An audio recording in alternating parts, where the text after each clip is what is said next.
Welcome.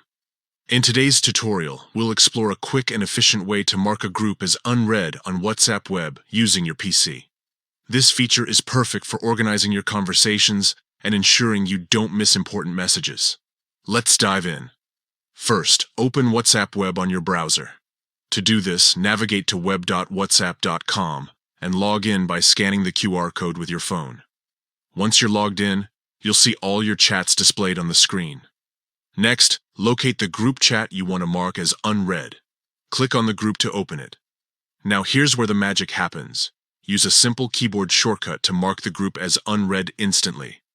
Press Ctrl plus Alt plus Shift plus U on your keyboard. That's it. The group will now be marked as unread, and a green dot will appear next to it in your chat list. This indicates that the group needs your attention later.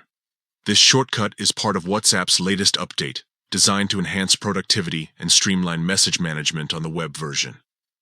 It's a great tool for staying organized, especially if you're juggling multiple conversations. Remember, marking a group as unread doesn't affect the sender's view. They'll still see that their messages were read. This feature is purely for your convenience, allowing you to prioritize chats that need follow-up or further attention. And there you have it. With just 3 simple steps, opening WhatsApp Web, entering the group chat, and pressing Ctrl plus Alt plus Shift plus U, you can easily manage your chats and stay on top of important conversations. Thank you for tuning in. If you found this guide helpful, be sure to share it with others who might benefit from these tips. Happy chatting!